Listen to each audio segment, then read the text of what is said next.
Good morning, afternoon, or evening, ladies and gentlemen, Gargoyles fans from around the world. As always, I am Guardian, aka Carol IRL. Ha ha ha, good to see you guys. With me are Lisa, also known as Talia Levid on DeviantArt. Good morning. Corella, also known as Kodalea, also on DeviantArt. Good evening. And Charles Jackson, also known as Stan for Us, also on DeviantArt. Hello. We're happy to have you with us, friends. We have some awesome stuff for you this week. In addition to our normal news, which we will go over momentarily, we have a very special guest for you today. We will be joining him shortly. You may know him best as working on Gargoyles alongside Greg Weisman, although his IMDb page is quite large. We have Frank Paur with us for an interview today. Yay! It was actually really neat the way I happened to meet Frank. Living in California as I do, to be completely immodest there. I do have the opportunity to talk to and meet a number of the people that worked on Gargoyles because LA is one of the entertainment capitals of the world. One of the awesome things was, as we reported in our previous episode, Greg Weisman, as of March 18th, was going to read excerpts and lead a discussion about his new book, Reign of the Ghosts, which I was happily able to attend.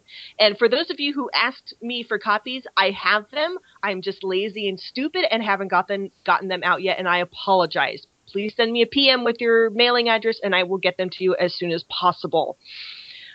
But yeah, it was awesome because Frank was there, and I said to Frank, "Hey, how you doing? I got a podcast. Can you be a guest?" It was awesome, and it worked out. Greg was also cool. And I also highly recommend reading Reign of the Ghosts. And it was great because even I was able to finagle my mom into taking me, so I didn't have to worry about gas with my car. But even she was incredibly impressed with how, oh dear, what's the word I'm thinking of? How enthusiastic and passionate Greg is about his little babies, be they Gargoyles or Young Justice or Spectacular Spider-Man, or now in this case, Reign of the Ghosts.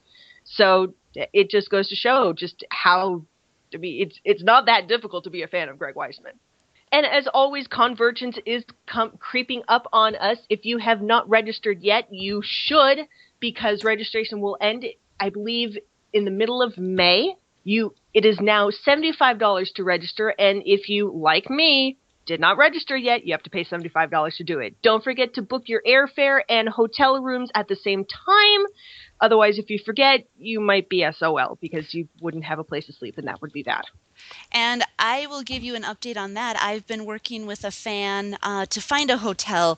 Most of the CONvergence hotels are booked at this time. I mean, you can give a call. Maybe there's a couple of rooms available. But the nice thing is there are quite a few hotels in that general area that do still have plenty of rooms. I'm personally not staying at one of the CONvergence hotels. So if you need a little guidance, I used to live down there, so I'm pretty familiar with it still. Give me a shout out. I would be happy to help. In addition to the CONvergence that we all know and love, Sean Morgan posted on the Gargoyles Reawakening Facebook group that there is another convention that, while it's not necessarily a gathering, the Denver Comic Con, it will be hosting footage of both Gargoyles and Mass Effect. And it does appear that Greg Weisman, Tom Adcox-Hernandez, and Sally Richardson, and more will be there for various panels and such. So if you wanted to visit them as well, get your tickets. You can visit the website at denvercomiccon.com. That's spelled DenverComicCon.com. And who knows, maybe we'll see you there. That'd be pretty cool. And in addition, since this is the 20-year anniversary of Gargoyles airing, we decided to put a little, how shall we put it, immodest bragging of our various collections. And if any of you would like to add photos of your collections, you are welcome to email us at podcast@gargoylesreawakening.com, or you can also email me, guardian105@gmail.com, or you can contact us either on DeviantArt, Facebook. We also have a new Steam group. If anybody here is a gamer and plays Team Fortress 2 or Realm of the Mad God or any number of other games that are offered on Steam, you are welcome to join our little group, Gargoyles Reawakening Gaming Hub, on Steam, and we'll be happy to have you. Feel free to let us know which games you play so that we can add you to our list, and you can join fellow gargoyles in killing people, saving the world, or just building a civilization from the ground up. And one quick insertion.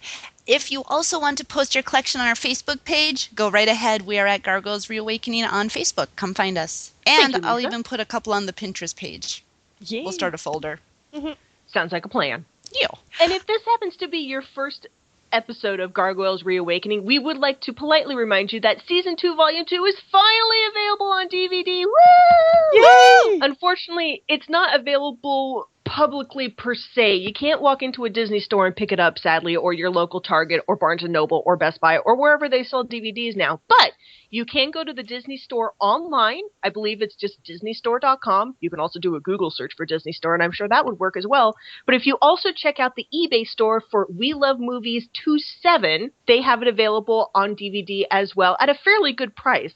Additionally, if you check out other third-party websites like Amazon or BarnesandNoble.com or anybody that isn't We Love Movies 27 or eBay or a Disney store, let the buyer beware. Those people are increasing the price dramatically. Mm-hmm. So if you really want to pay $50 for the Season 2, Volume 2 DVD, go right ahead. But just so you know, about $47 of that is going to the person who's selling it to you, and the other $3 are probably going to whoever actually created it. Mm-hmm. And I can tell you that We Love Movies 27 sells it for the exact same price as the Disney Movie Club. I've bought from both vendors. They've both been wonderful. I've had no issues whatsoever. So I highly recommend We Love Movies 27. I still highly recommend the Disney Movie Club, although I can understand where people don't want that kind of commitment. And I recommend the Disney Store. And then in other news, it is our 1-year anniversary. We have been bringing you this podcast for 1 entire year. Yay! And well, you guys have. I'm more like, what, 9 months? To us. You're That's 9 months. You're like our baby. Yeah. You're our hatchling, although they're 6 months, but that's a whole nother story. But yeah, we have been coming to you for 1 whole year, and you know, as Carol mentioned, that's why we wanted to make sure to bring you just a great podcast this time around. We have our interview with Frank Paur. We are showing off our merchandise because that's how we roll. We can. Yeah. But I, for one, have to say this has been a phenomenal year. I mean, we have reached out to so many fans. We've done so many interviews, and we adopted a Carol. So, hey. Hi. Hi. So it has been phenomenal, and I'm just so happy I've been able to be a part of it. As am I. I never thought I would actually be anything much more than, you know, the little guardian. Oh, A-Fan, you'll know this. The little guardian that's guarding from the sidelines. I thought I would never be but hey, this is kind of cool. I'm excited. At all with anything in my life. I'm just really humbled with honor to be with people like you and this fandom. And it is only hope it just continues further on as forever, if not as long as it lasts. More prosperity, success comes to us all as both fans and supporters of this wonderful, wonderful universe. Well, and that's very true. We would be nowhere without you, our fans. I mean, you're the reason that we do what we do. We have fans too? We totally have fans. Although Dude, I think it's more Corel with her accent. Should I make an acceptance speech? You could totally make an acceptance speech. I want to thank all of the people who worked on Gargoyles and who... Oh, God, I can't think of the word I'm thinking of. Oh, and who humored me while I played Twin Realms in GFW. You guys are awesome. Because I'm sure many of you were not interested in that. And I have to admit, I probably have no fans whatsoever. But I've been here since day one in the fandom. So it's just been a wonderful ride. And I can't wait to see what the future holds for us. Yeah, it's exciting. Yes, it is. Yeah, I have very fond memories of, having fun in GFW and S8. And I think you hear all the horror stories on the internet, but I never really had to deal with that with the chat rooms for Gargoyles. I was pretty damn lucky being introduced to Gargoyles. If I had one thing that I could go back in time and do, I would just plunge into one of those chat rooms, because it was one of those instances where I always wanted to just be like, hey, here I am, and then I just never would. So, Ditto. Yeah. Ditto. So I wish I had just plunged in, because good God, Carol, I could have known you for a long time by now.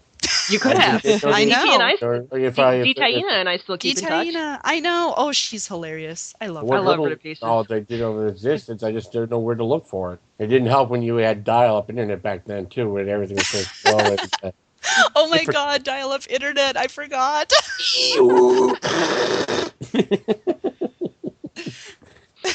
All the memories. I know. Oh, get you right in the feels. Oh God!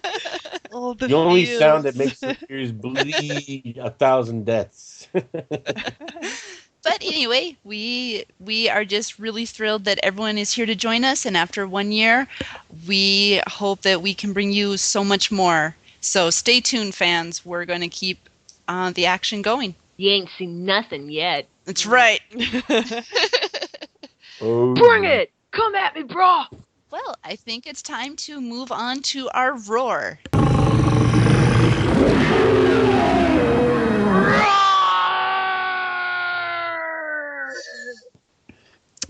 I do have to admit we're going to be a little disjointed this time because normally we try to have a recurring, not a recurring theme, but a theme that we follow.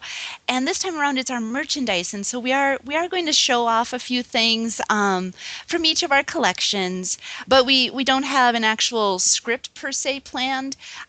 So bear with us, but we hope that you enjoy what you see.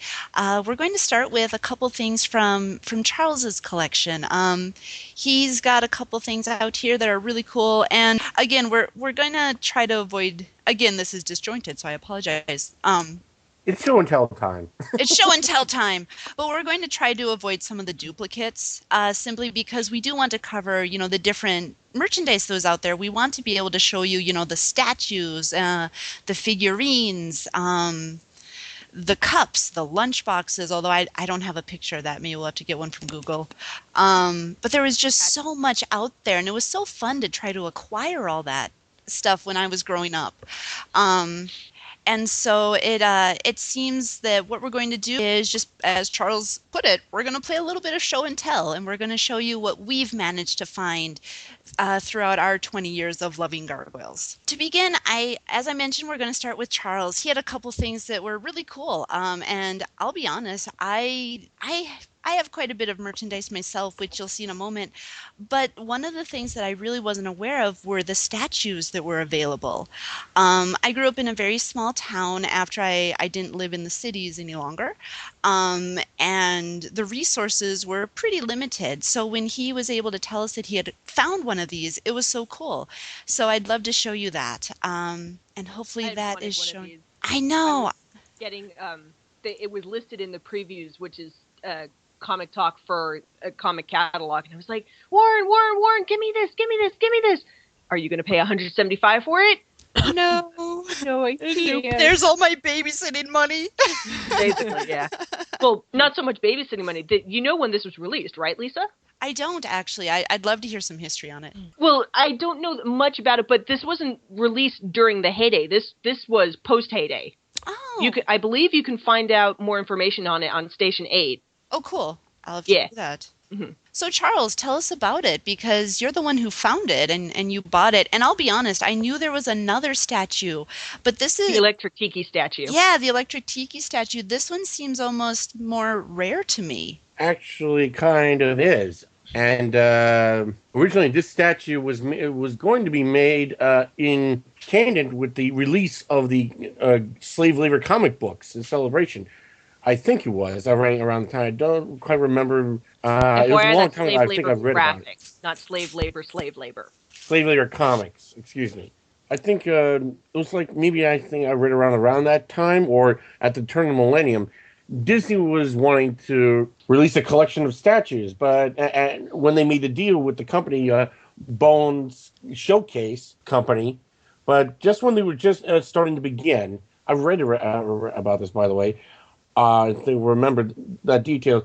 Disney, for no reason, just canceled the whole deal that they made, and they already had in production the Goliath statue. When originally they were going to plan a whole series where they're going to have Goliath, Brooklyn, Broadway, Lexington, and so forth. However, since they canceled and Disney canceled the deal, and they already just have just the Goliath statue, they figured, oh the hell, we'll just still continue with just that, and they molded it more in their own fashion, even though still keeping true to the original Goliath look. They give it a more realistic, darker, more Scottish Highlander look to it. Yeah, it kind of looks like, like Conan the Barbarian kind of Yeah, look. that was one of the first thoughts that popped into my head when I saw it too. It still it still pays homage and gives credit to Disney. And it was only 700, I think, 700 models were made of this. And I think I got somewhere in around the 200 range that where it's marked on the statue that I have. I just discovered the statue just purely by accident on the first few visits to my local comic shop where I currently moved around 2011. That it was hidden on a display way on top of a shelf in a glass encasement, and just by accident, just looking up, first time ever, I thought I'd look up what's hidden up on the shelves. Mostly were just extra, merchandise boxes and cardboard cargo, like storage encasements, like you would see in warehouses. Because back then, the store was rather small, so they only had very limited storage space compared to now. A lot of the stuff that were hiding amongst these boxes. And just by luck, when I looked up, I realized, what the hell? Is that what I think it is? It blew my mind. I had to buy it instantly. It was not cheap, as, it's been decades now. And I think it's been around for quite a while. Especially the unit number that it was in the 200, so it's one of the earlier replications of the mold. So I definitely went to bit and bite the bullet just to get that statue, because it looks like know that it's extreme rarity, and I proudly got it. Well, it looks like on the Bone Designs website, it says that there were 750 models released. So if Disney were to stick with the idea, we would have more statues of the entire clan like this. Which would have been very cool. Damn straight. It's goddamn expensive. I would have babysat a lot more. This sucker with $250. $250. But well worth spending, but well worth the money, I tell you. I believe it. So, Charles, thank you for all that about your statue. We've got to kind of move on. So we'll touch a little bit more on your other merchandise. You had some other things that you wanted to show us. If you can briefly tell us about them. It looks like you acquired one of the folders, and you had a board game that you wanted to talk about. Yeah, I was surprised that even really the board game existed. I only discovered it by myself by accident, but turns out my brother and dad, who wanted to surprise me on a birthday gift after hearing how successfully I become part of this project, wanted to treat me with something, and I never would imagine I would get it, but they did. They got me this board game. I'm just still to this day just blown away. Just wow! I'm just so grateful for them for getting me that. I thought I would never get something like that, especially how hard it is to, being a rare collector item.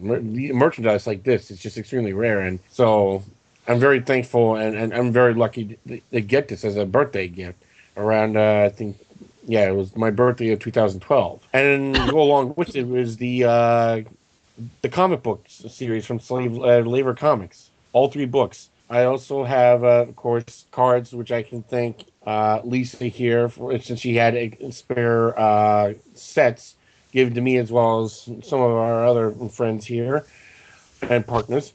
Just you and Carell. Well, I was just being thankful. I want to be too Pacific, not trying to single us out for any jealousy out there. Oh, whatevs. And luckily, this Tiger brand handheld electronic pocket game I had since the 1990s, it still works perfectly to this day. This is and so still 80s, I know, I love this thing. Oh, you love the pocket game, huh? No, it's really what we had in the late 80s kind of game. Yeah, yep, the little handheld. Before the Game Boy. Before Game Boys. Yeah, the poor man portable game systems. And what kind of game is it? Oh, this version is called, I think, Night Flight. Yeah. Basically, you're trying to fight off villains and the boss before sunrise. You're basically just dodging attacks and knocking out enemies on the rooftop. There's criminals or the Steel Clan, and of course, you fight off Demona or Xanatos in his. The very end. Yeah. I used to have one of these. In his Steel Clan suit. Yep. I used to have one of these. It was technically my brother's, and he's much younger than I am. So, of course, it didn't survive very long. But but it was actually pretty fun to play. Like, he and I would take turns. And you can even call upon, he plays Goliath, you can call upon all three of the trio to help you. Mm-hmm. Even though it's, limited amount of calls for help, they come all swooping down to help clear out the screen if the screen becomes, too filled with enemies. Mm-hmm. Which, if you ever played the Sega Genesis game, it's so different because in the Sega version, you never were able to call for help. It was just you as Goliath. So I always thought that was a really cool little additive that they put on the Tiger game. Go figure. A little tiny thing like that with such limited capability and quality, and they have that little extra feature, whereas the better version for a console game doesn't have that. Come on. I always was jealous with Sega for affording nice the franchise name. They were going to originally release it for the Nintendo audience, but Sega made sure to screw over Nintendo to make sure it just keep it to us, just like you did with X-Men and Exo Squad. Well, anyway, we do have to move on to our other collections, Charles. Sorry for geeking out. It's okay. But thank you so much for sharing. And I have my folder as well, too, the old Trapper Keeper and School folder, pristine condition, of course, too. I'm amazed even how it's maintained its absolute quality over the years. I guess they're just very, very lucky where it was well made. I wish we had this kind of things here. We didn't. I hear that. I wish I had more. I definitely had the coloring book, but I don't know where the hell it's hidden. I know it's amongst my comic book collection. I hope I still have it. I'm sure you have it somewhere. Cross my fingers. I'll be damned if I'm lost it. Ugh. That was awesome, Charles. So thank you for sharing with that. Do we have anyone who wants to go next? I can go next. That's totally cool. Okay, cool. All right, so going next is Ms. Carol Lee. She has quite a bit that she would like to share with us, so let's sit back and enjoy her collection. I got lots of stuff, man. Well, like most everybody else, I've been collecting since the show came out. Most of the figures I managed to buy while Gargoyles was still in syndication. What I love most, I think, are my gathering badges. I know I have a very small amount compared to some of you out there, but I really do enjoy the artwork on these. I believe that is the 01 and the 09 badge. Unfortunately, the 06 badge didn't come out very well on my camera, and I didn't have time to make another picture. But yeah, that's good artwork too. This one. And I love it. Just says Guardian. Everybody knows me. I'm Guardian. I'm a Guardian that's guarding. I hope we have our name on the convention badges, like this. Yeah, that'd be awesome. I hope. Oh, there it is! Awesome. There's the 06. There's the 06 badge. Hi, 06 badge. What's up? See, look at that artwork. That artwork is just absolutely phenomenal. Yeah. I apologize. Amazing. I don't know who did it. Please tell me in a email or comments or somewhere and take credit for it because I don't know. I'm sorry. So, in addition to the gathering badges I also have all 4 of the little stamps. These are actually stamps, believe it or not. The base upon which Goliath's head is, if you remove that, it's a little stamp. Whether or not they actually still work, I don't know, but they did work about 5 years ago. There were 4 that I know of. There's Goliath, there's Broadway in Brooklyn, and there's Lexington. Here's Lexington, and There they are. they're quite cool. Yeah. And what kind of stamp did they make? Was it, their head? Oh yeah, it was just the stamp itself. I believe is just a still. Pardon me, not a still image, a stock image of their heads that you could probably find in one of the comic in one of the coloring books that we've been referring to. Okay. There's Demona. And then I know a number of people also likely have these figures. If you ever went in Baskin Robbins during the 90s and you were looking for an ice cream cake, you could probably select the Gargoyles as make the Gargoyles one of your selections. I remember the Baskin Robbins near me for years had an small Applause Goliath figure in their little case where you could pick and choose what figures you wanted on your ice cream cake. And I never got it. It made me sad. That's awesome. For these God guys, I damn have it, you're Demona, lucky. I have Lexington, I have Little Brooklyn. I kiss the ground you walk on right now. I have, let's see, I also have Hudson, and I believe that is the extent of my small Applause figures. I think I had an opportunity to get Elise and Xanatos, so I'm like, they're just human. This is one of my large figures of the same line, the Applause line. Lexington was my first figure. I actually found him. There is a memorabilia store off of Ventura Boulevard where I live. It's just called Flipside Comics, and somebody must have deposited a huge collection of Gargoyles figures, and every 2 weeks I would go with my dad and find something new, and Lexington was one of the figures I picked up. Yay. Good choice. Yeah, fun stuff. Oh, yes. I also managed to get Hudson from, I believe it was the '09 Gathering auction. Oh, and you can see little Hudson to the left there. I think I picked him up at the '06 Gathering. And there's Big Hudson. And right below him, you can see, I didn't really have an opportunity to get the board game out and show it off because you can see I have a rather obsessive collection. And if I moved any one thing, everything else was liable to fall over.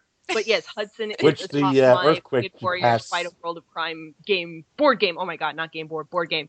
And yes, he's protecting it quite mightily. Which you have to set everything back up after that little earthquake and pass. Oh, that is so nice. I love those keychains. And then these were actually really cool. I got the Brooklyn as a gift from somebody of all people, and I apologize if you happen to remember who you are, because I don't. My God, it might have even been Shinga. If this is incorrect of me, I do apologize, but I wanted to say maybe it was Shinga from '09. She's like, yeah, I have a whole bunch of them. I don't remember who it was, but she gave me the Brooklyn one, and I don't even think I offered her anything in trade. Maybe, and then just some buttons. But I know you owe her.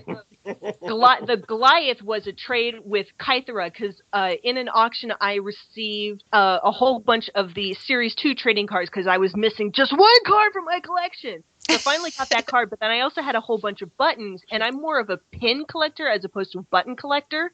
So Kythera was walking by, and she said, oh, dude, I want those. And I said, cool, you can have them. I said, well, what do you want? I go, I don't really care. She goes, here, have this Goliath keychain. And I go, score!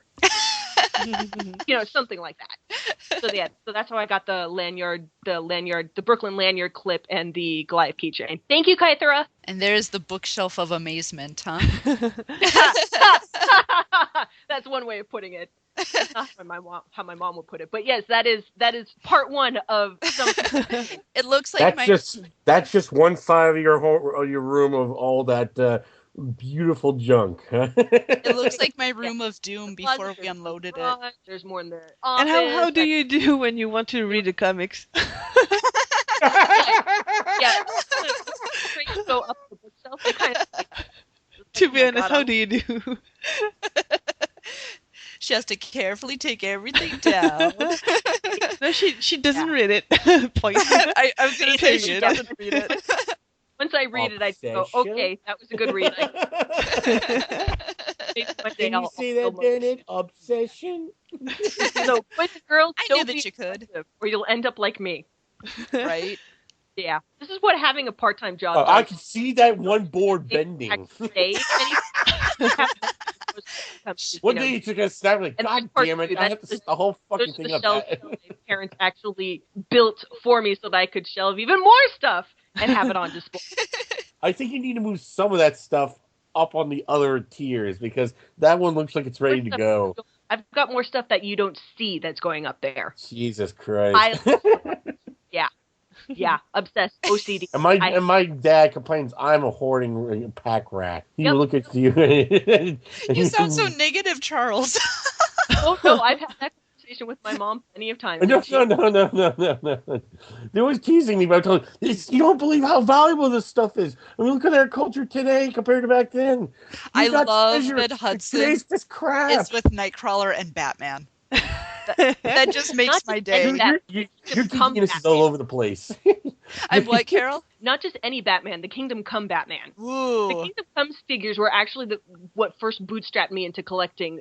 There was another comic book store on Ventura that unfortunately closed. The guy was having a dispute with his landlord, and so he was clearing out his stock, and I saw he had all of the figures from Kingdom Come. Batman, Red Robin, oh god, not Daredevil, Deadman, oh my god, Deadman, and a whole bunch of other, Superman, oh geez, Nighthawk, oh my god, Hawk God, Shazam. And I was like, you know what? I just got paid. Let me go deposit the check and I'll come back and buy it all off you. And he's like, cool. Because then he wouldn't have to sell it at $5 a pop. So I think I bought it at about maybe 25% off. He gave me a deal on all of them.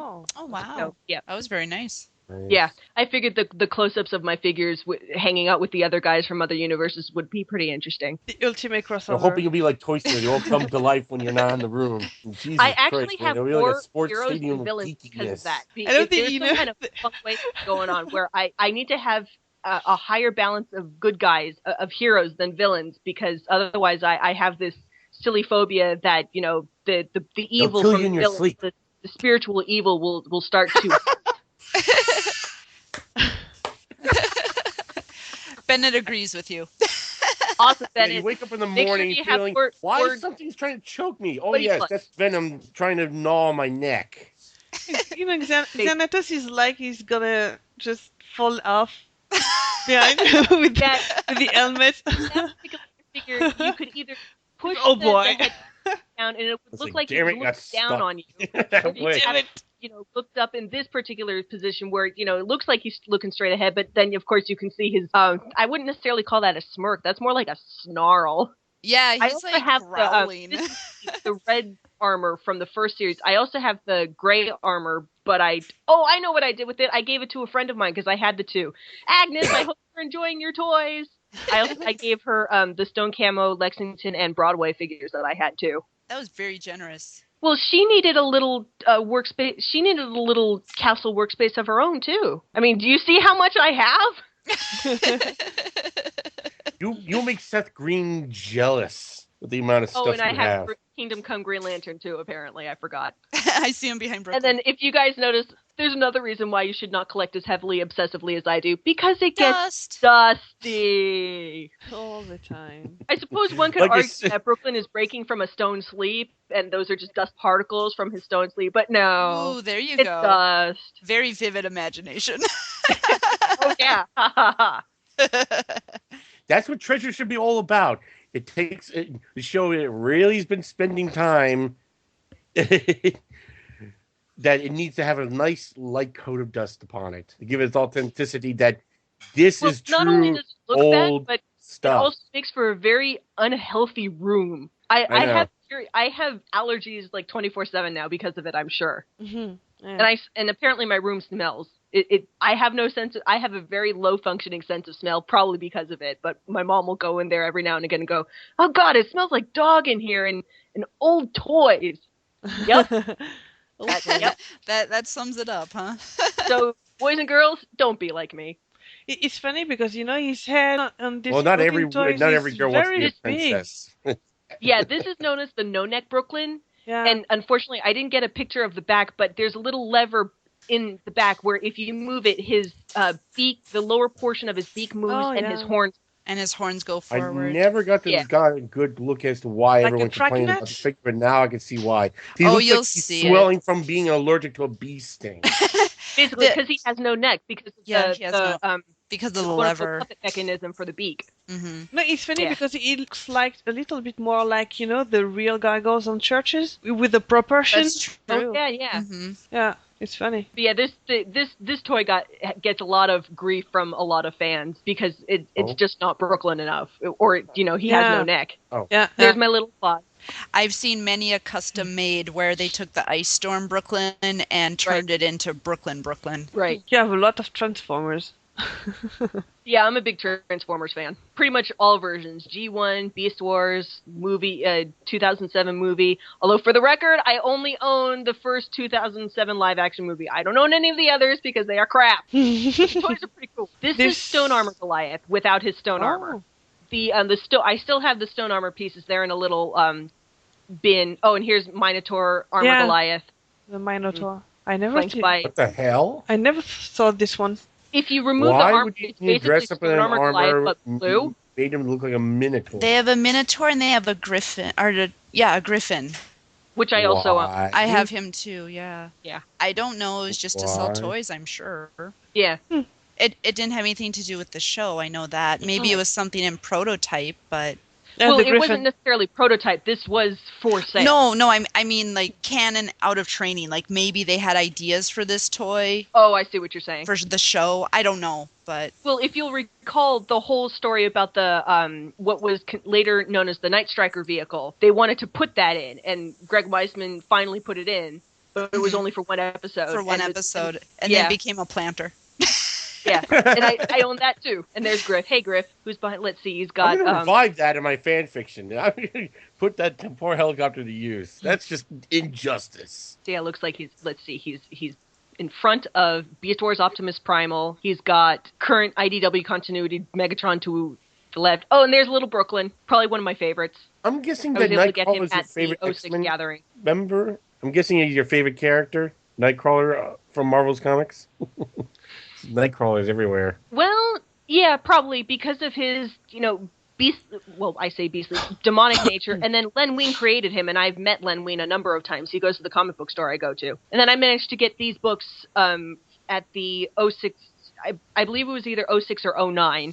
One of them, the Wildest City Sleeps, is a pop-up. Oh wow, you have the kitty sound effect button type. Damn you! No, that's not. That's not the touch and tell. I was gonna say I didn't have the touch and tell. I have the one that you have. Yeah. Oh, okay. It looks like the touch and tell. I know, but it's not. I have those. I've had touch and tell type books before, and that's not one of them. They were usually a lot bigger, I think. But I like the Wildest City Sleeps. It's a pop-up book, and the first couple pages, if you close and open the book just slightly, it looks like Goliath's wings are flapping. It's pretty cool. It does. Yep. And then the one on the top is like a children's picture book of the first few episodes, the pilot episodes. And there's the Night Striker vehicle, also dusty. That is one action figure that I never acquired. I know they're selling them on eBay, but I just haven't committed to one yet. But this is the one that I actually don't have. I actually have to give props to my brother for this one because he got this. And I was so jealous because Gargoyles was my thing. And when he moved out and as he grew older, he's like, dude, you can have this. I go, oh God, thank you. You're the best brother ever. Basically, totally is. So thanks, bro. By the way, I forgot to mention, since Carol here mentioned where she got some of her, if not most of her stuff, I would fail to mention where I got my Gargoyle statue. Tate's Comics. It's basically the mecca of comic book merchandise and collectibles you can find in Southern Florida, located in Fort Lauderdale, particularly in the district of Margate, for anyone who's curious. And as you can see, there's more dust on Bronx, too.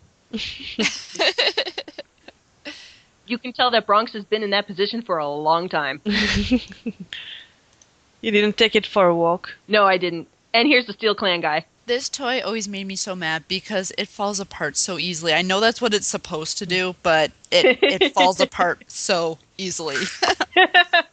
Yeah. I tried to make the wings because with the toy, it's one of the wings is actually attached to the hair/metal that is supposed to represent hair, and then the other one is free flying. You can it's somewhat articulated. And then here's one of my other things that I picked up at Flipside. It was the Rip and Rider cycle. Sadly, it had been opened and the handles are missing. Oh no. Yeah, but I did get the little, rock disguise thing. It was intact with everything else, just no handles. So Brooklyn couldn't ride it. It made me very sad. Oh, it's like a bicycle. You have to ride it with no handlebars. Basically, what I did is back in the day, I would save the little plastic wiring or the metal encased in plastic wiring that they use to bind action figures to the boxes, and I created handles out of those. Very crappy handles, but handles nonetheless. And my danglers. Weird, man. Your bedroom would make Seth Green jealous. I thought he was a big toy collector. You're probably the second person on earth to rival him. Or be obsessive, whatever works for you guys. Remember, don't be like me, boys. Broadway somewhere. I couldn't find him, unfortunately, because they're there's lots of piles that I need to go through. And then, yes, for those of you who are going to comment, yes, I know Hardwire Lexington's wings are upside down. That's how I have them. So I know they're upside down. Don't feel bad. It took me a couple tries to set mine up, and then I'm like, oh, they are upside down. So I did flip them on my picture. No, it's silly. You know, when the way they made it work out is when you click the wings into loaded position, they fold downward. They do. And yeah. So it's like, you know what? If he's going to be a mech, you know, have them fold out and up so that, you know, it looks kind of. So it looks like he's flying. Yeah. You know, either way, you're going to lose because the wings aren't the way they're supposed to be anyway. My God, I tell you, the toy makers were going crazy. Let's just do all sorts of just ridiculous non-canon shit with this. And you can see Cold Stone and Ice Storm Brooklyn in the background, basically necked Brooklyn, as he's known fondly. This one is actually really cool. For those of you who are in the know, the Stan Winston Company did a movie back in the 70s titled Gargoyles, which has absolutely nothing to do with the Gargoyle show that we know and love. But back in the, I want to say maybe 2000 to 2003 to 5, they had actually a deal with Toys R Us where Stan Winston had action figures based on his movie Gargoyles and a couple other things that he had cooking up in his head.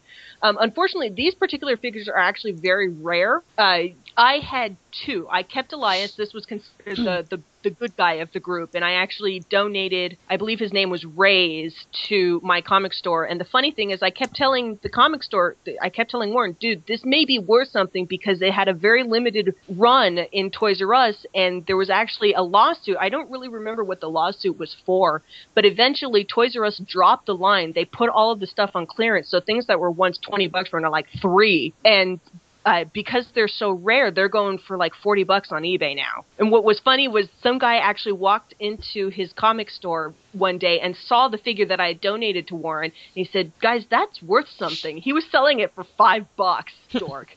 But he managed to sell it for $40 on eBay, so I'm happy. So yeah, these are rare, but this was known as just Stan Winston's Gargoyles.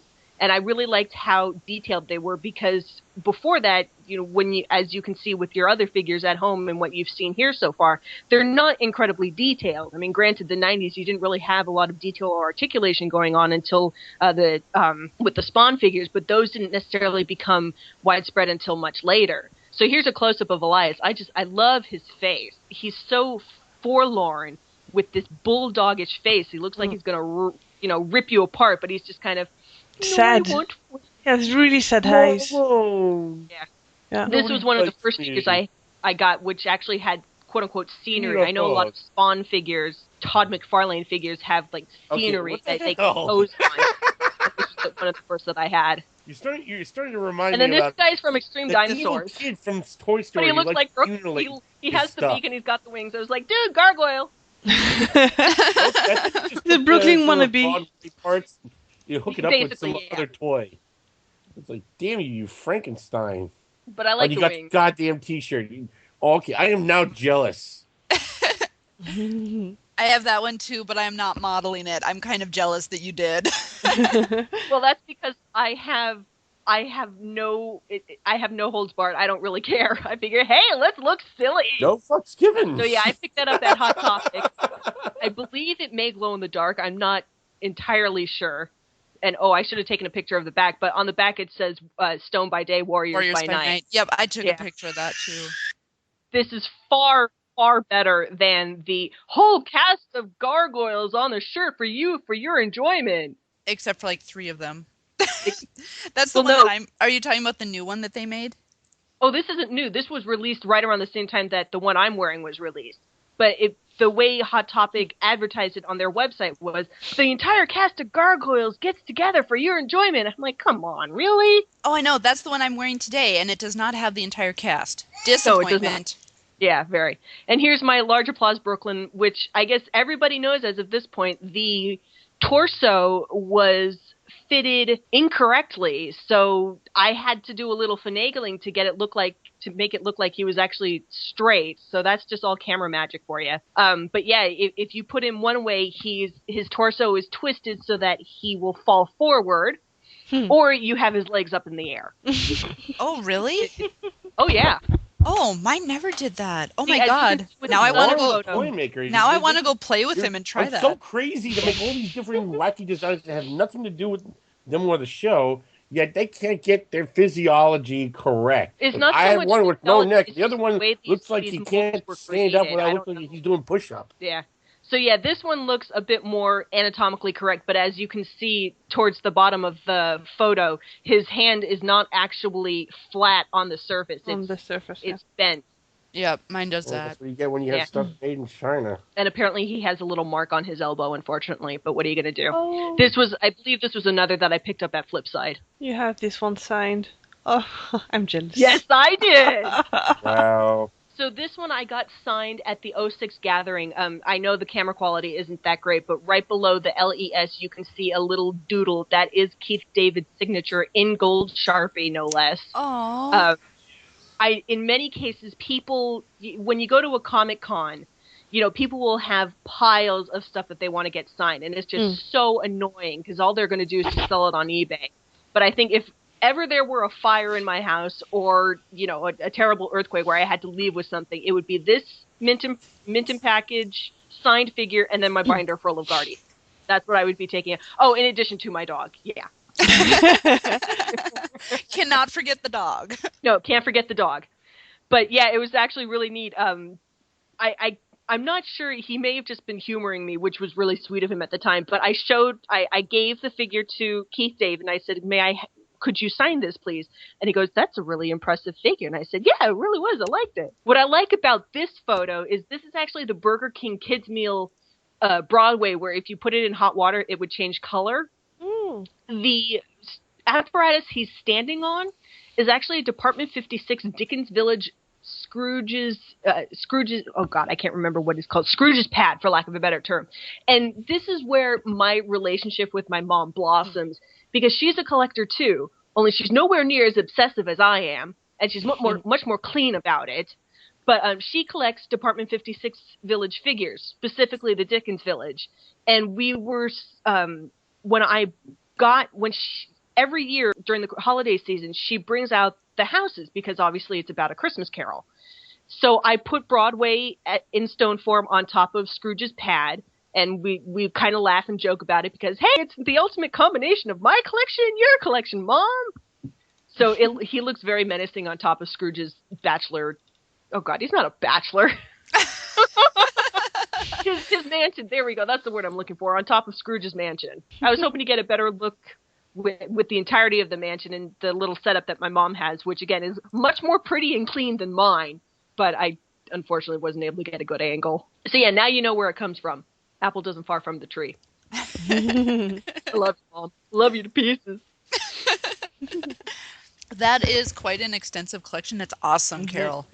Ooh, you have more. Extensive, obsessive, awesome can be used to describe it. No, I don't know. The comics, the slave labor graphic. Oh yes, graphic my trade, comics, yeah. which I could not pull out to show you because then I would have an avalanche to deal with. Yeah, did we cover the whole thing? Yeah, I believe we did. Woohoo! Yeah. Yeah, applause. Woohoo! Yeah. No, that was awesome. Yeah. Thank you for sharing all that. And since that concludes our roar, we are going to go right into our interview. We are so lucky to have a very honored guest this time.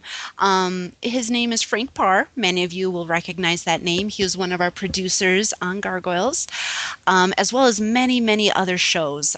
So we're really looking forward to this interview and hope you are too. Here we go.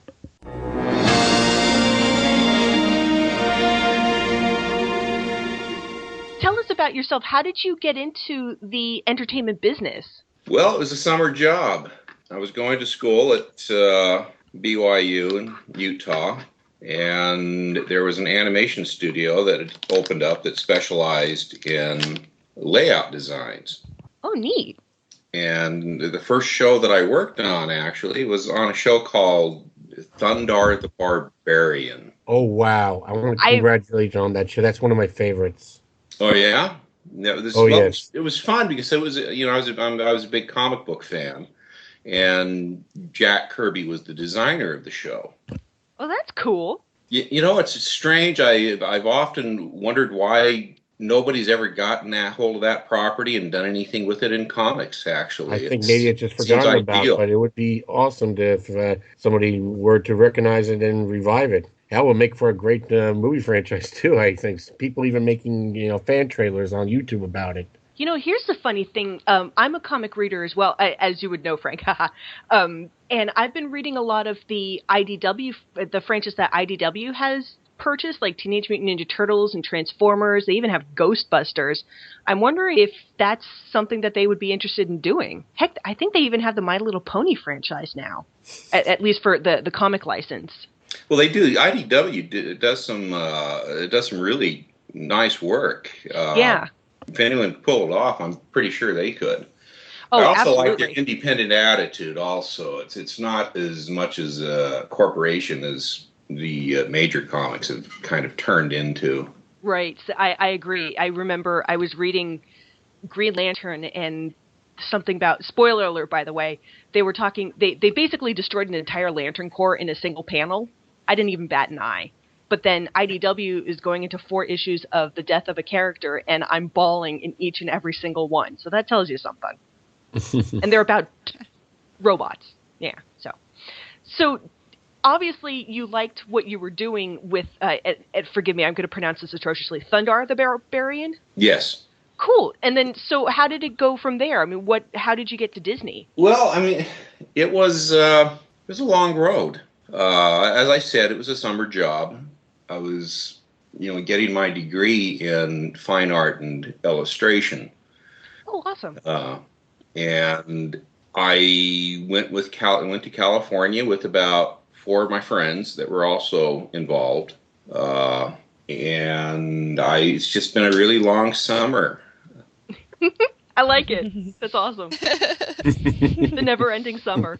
As far as getting to Disney, I when I got out here, it was supposed to be for a few months. I was working on a Hanna-Barbera special called of Beauty and the Beast, which really is a far cry from the Disney one, obviously, but it was fun. And with that, I had an opportunity to work on a motion picture. An animated motion picture called Star Chaser, The Legend of Orin, which at that time was basically a Star Wars type of knockoff, but an animation. Mm-hmm. The defining moment for it was a 3D animated movie. 3D as in, forgive me, with the glasses? Yeah. Awesome. Yeah, and like I said, the most defining moment about that is when I was a background designer on the show. Not a designer, I was as a layout artist on the show. Right. And one of the things that we had to do, everything was hand drawn. The computers were kind of antiquated back then. Right. You had forgot the term, but it had the independent needles that you'd have to program, and they would work on paper and give you punch cards you want. And well, when we had the spaceships and everything was very had to be very geometric in terms of what the computer could animate. Right. And then the backgrounds that we would have to do, we would draw those by hand in 3D. And basically what that meant was we would have to draw a right-hand side and a left-hand side of the same drawing. Right. And, with just very little variance between, from a 1/2 inch to a 1/16 of an inch difference, depending on how close you wanted the viewer to feel. So we'd use the same perspective point, and that's how I learned how to cross my eyes, because when you cross your eyes, you put the two images down side by side, and when you look at them, you'd have to cross your eyes, and that would, of course, form a third image, and then you'd have to focus on that third image. And when you focus on that third image, you get true 3D. I see. And that those two drawings become one, and it becomes dimensional. So I'd say, well, that line is too far up, that line's too far back, and you'd go in there and you kind of nudge it. This was all done by, now it's all computer. But back then, you had to learn your perspective pretty well. Gotcha. If you want to keep your eyesight. I know it's hard work, but the payoff is worth the while.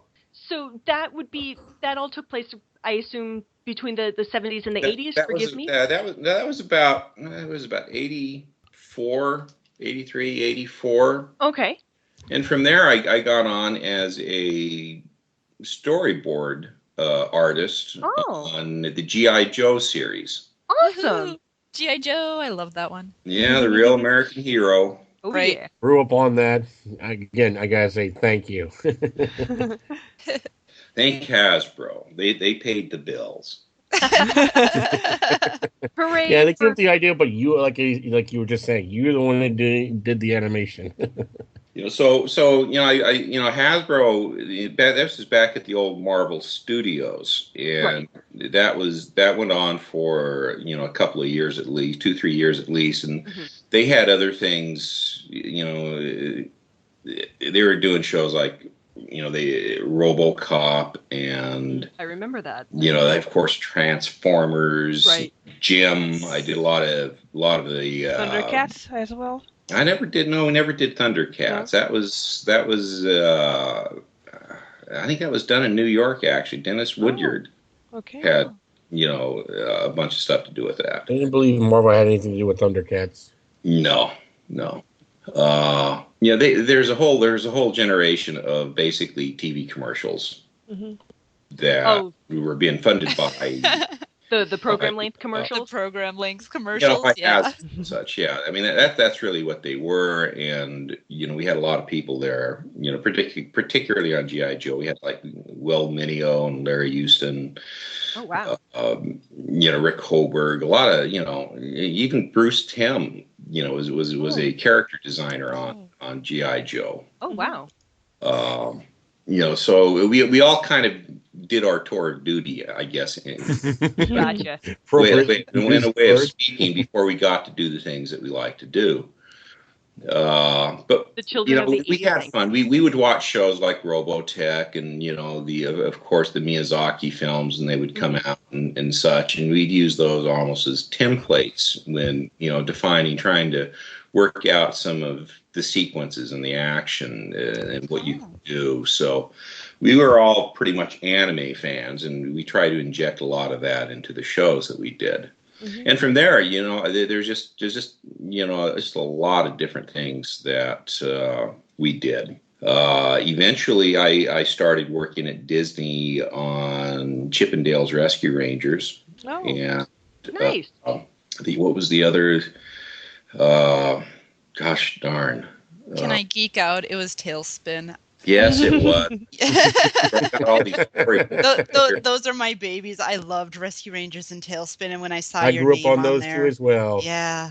Yeah, I've got I just moved into a new place, and I've been archiving, and I've got all these art and storyboards and everything all around me. Oh, wow. Do you need somebody to help you?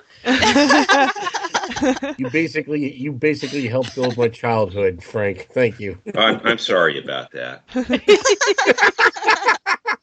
Well, it could have been worse. We could have grown up on what? I meant that as a compliment, but still, I'll take that anyways.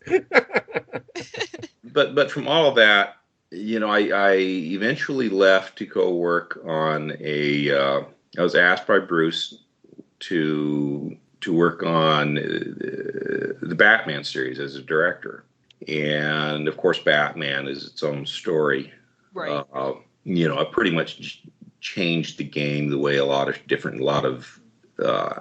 adventure animation was thought of at the time. Indeed. Mm-hmm. Definitely. And I also got in some of the X-Men, did a lot of work for Will on X-Men as well. X-Men, the animated series? Yeah, I did a lot of storyboards. Again, that's one of my all-time favorite cartoons, and I cannot thank you enough for that. That rocked my world. That one you'd have to thank Will and Larry for. I had a lot of fun with some of that too, because I was always a big X-Men fan. So as busy as I was, I always tried to find a way to sneak in a little extra there. They offer, I did about six storyboards for them, maybe more. It's been a while. So Still, I really, did like the Phoenix Saga. I did that. oh, Oh. wow, that was one of the most powerful story arcs I've ever seen. Really, that one actually did really. I never had an emotional impact experience like I did with that story arc. So, really, thank you, congratulations on pulling that off. That was just Well, amazing. again, that was just storyboard. People you need to thank or like I said, Well and Larry, because they're the it's the same thing with Batman. I was a director and I did a lot of work with it and a lot of good stuff. The designs on that were cartoon was pretty much amazing. Bruce and Eric and a whole lot of other artists. It takes a village.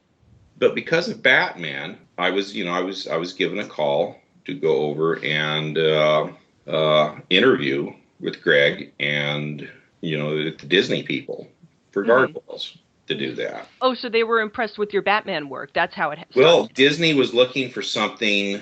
Oh, as a cash in. A response. Yeah, to cash in on this on their own part.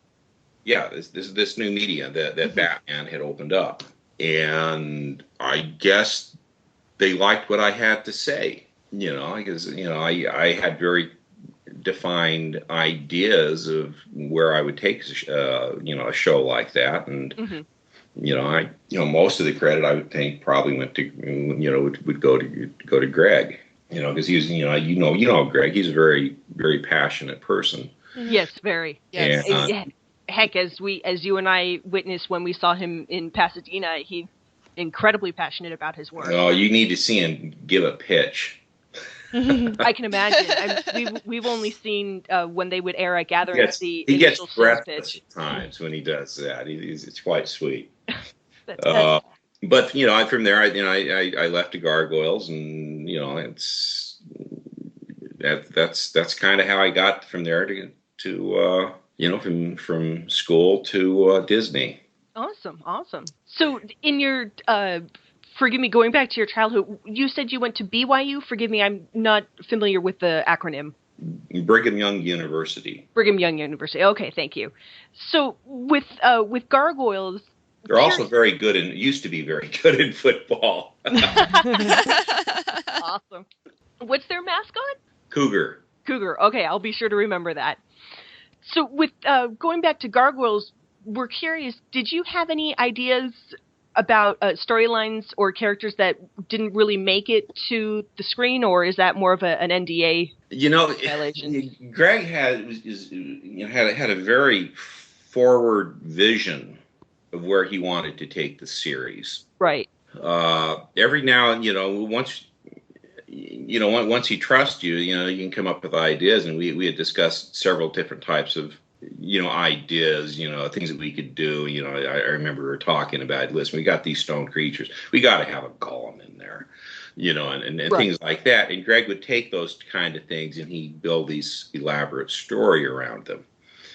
So when we would do things, it was a cooperative effort, but the lion's share of the story goes to Greg.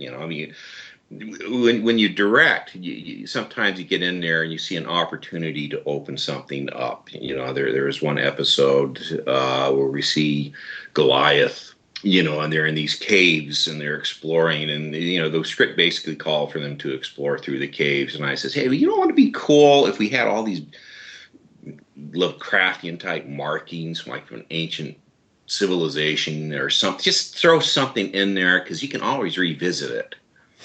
I believe I know which episode you're referring to. Yeah, and so Greg would jump up on that kind of thing because it is a springboard for fresh ideas. It opens new ideas up.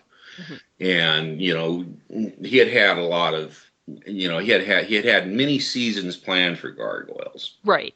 And unfortunately, we only had we had the 52 episodes, which was great, but he had a lot more than that planned. Right. Yeah, I don't know if you're familiar, but there was a time when the comic company, the publishing comic publisher, Slave Labor Graphics, had actually published, I want to say, about 11 issues of a Gargoyles comic. Yes. Do you have Did you read those? No, I didn't. Oh, okay. The artwork was pretty good. We liked it. I had seen artwork on it. I'm sorry. Go ahead. I had seen artwork. I mean, even the stuff that Marvel. I think Marvel did a comic also. Right back. I think during the Gargoyles heyday when it was still on air.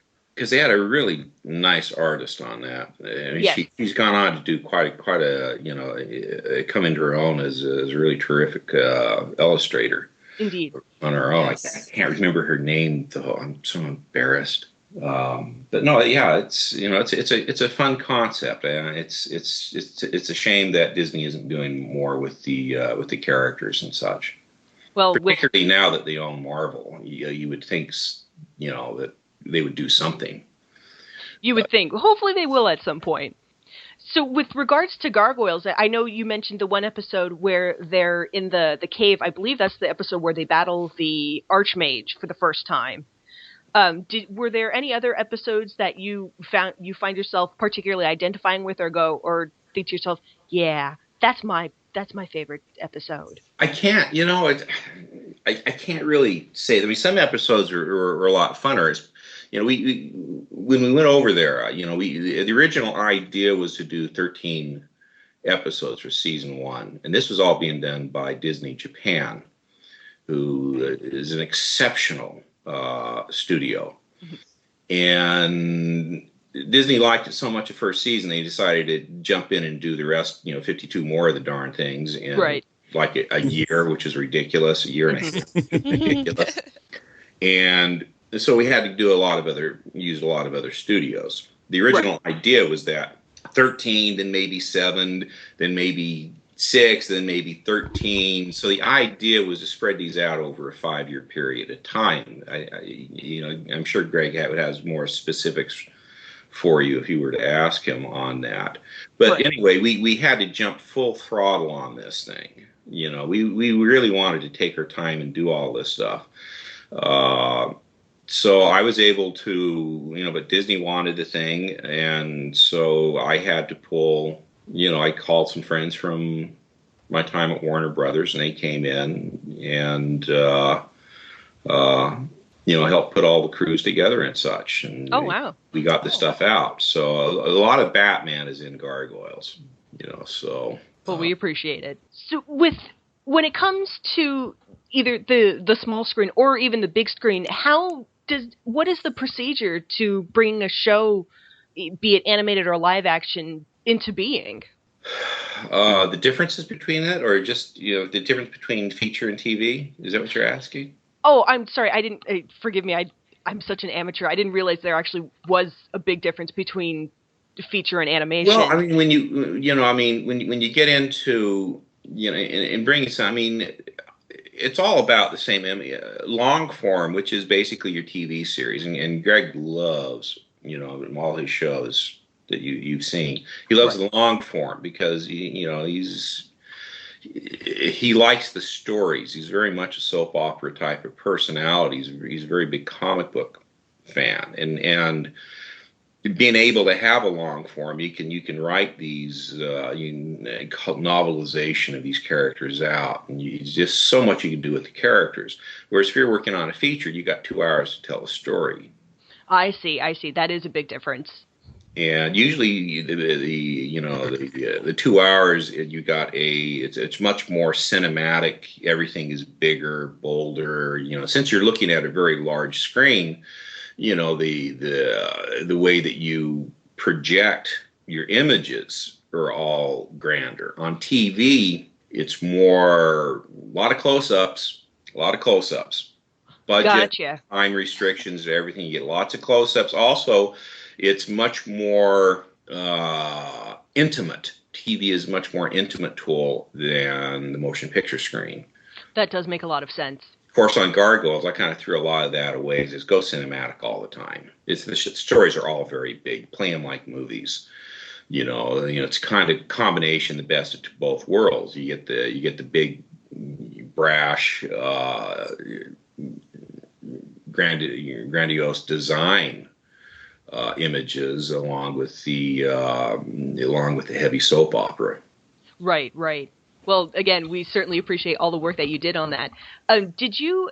I know Greg is pretty prevalent on the con circuit. I mean, I know he would go to the gatherings. I believe he's gone to Comic-Con. He's going to be at the CONvergence this year.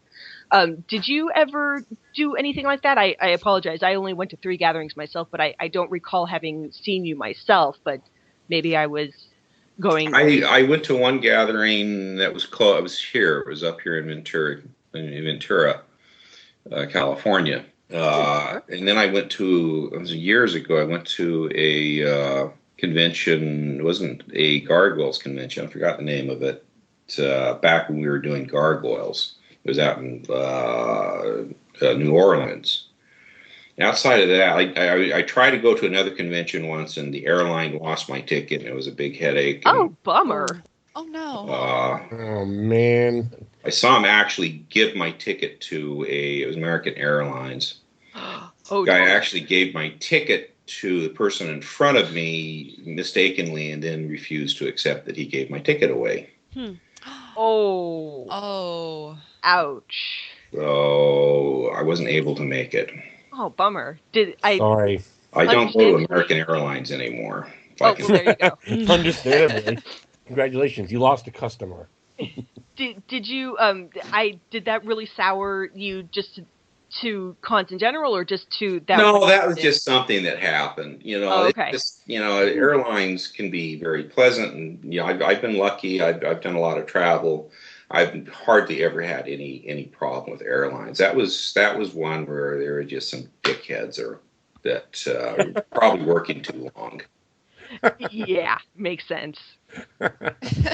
I did see on CONvergence website for this year, 2014, that you will be going to the convention down in Bloomington. That's the idea, yeah. Cool. Yeah. Well, let's hope that you manage to get over there, because that'd be cool. Mm-hmm. It sounds like it will be fun. A lot of us are looking forward to it. Both listeners, the 4 of us, and people who are considered close friends of Greg as well. Yeah. Yeah. So for in terms for people who might be listening, do you happen to have any advice for anybody who might want to follow in your footsteps? Avoid the mud. Gotcha. Could you clarify? It's difficult to give advice to anybody who wants to do this sort. I mean, you do it, you love doing it, and you go for it. Labor of love. But there's a lot of, like in anything, there's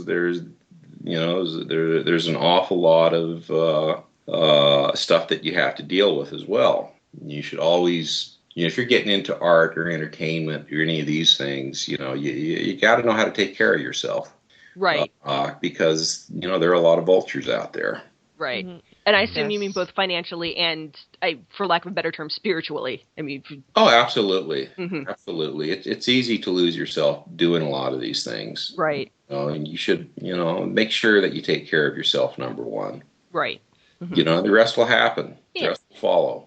Well, cool. So, and I believe, if memory serves me correctly, you are still in the industry. I mean, do you have something coming up that you'd like to share with us, or is that an NDA violation? Well, I've been working with the National Football League. With the thing called Rush Zone. Yes, I'm familiar with that. Is that on the Hub or Cartoon Network? That's on Nick Kids. Oh dear, my mistake. Nick Kids, gotcha. Don't confuse it for the web series. That's not mine. Okay, gotcha.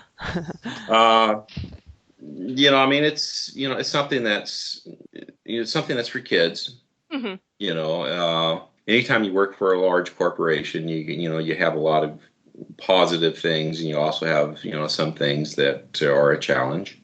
Right. This thing here, where when you work with the NFL, you're working with basically a number of corporations, and so there's always a lot of things that you have to be aware of when you work on things, and working with people, and there's just a lot of different considerations. It's definitely it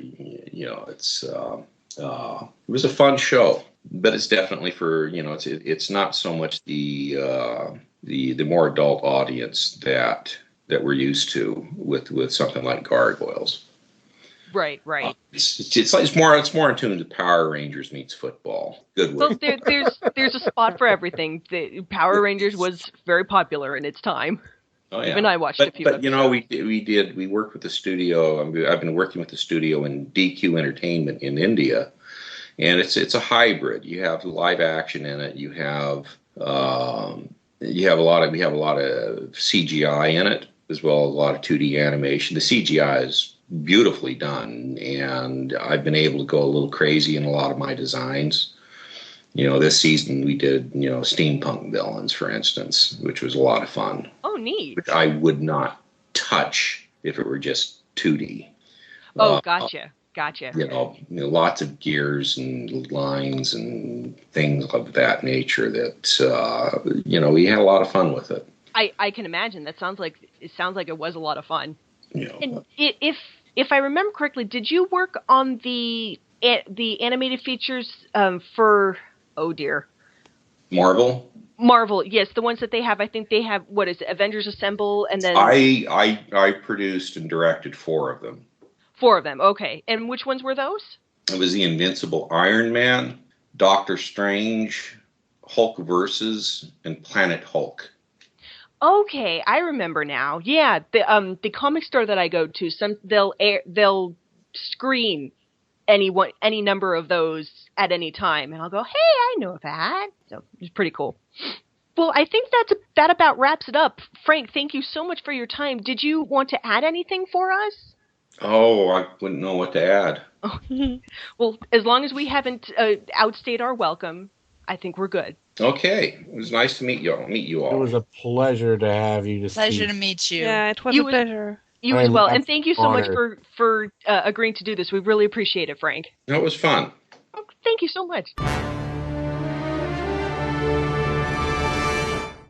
Again, if you like what you saw, or you have something that you'd like to comment, or you want to share your own collection, feel free. You can definitely put it on our Facebook group. If you want to put something on our DeviantArt, let us know. I'm pretty sure we have a category for it. And if you have any questions about us, about anything, just let us know. You can drop us a line on Pinterest. Well, not really, but you can use Facebook. We do have Twitter, Tumblr, DeviantArt. Did I miss any? What am I missing? Facebook. I said that. With a simple email on the website. Oh, our email on the website, which again is podcast@gargoylesreawakening.com. Exactly. Yes. So we realized this was a long show. We really appreciate it. We did decide that we're best to skip our fan art and fan fiction this time, but we figured it was worth it. So hope you enjoyed the show. We loved being here, and thank you again for celebrating our year anniversary with us. Yay! Cheers to many, many more. Bye-bye, everyone. Bye. Bye.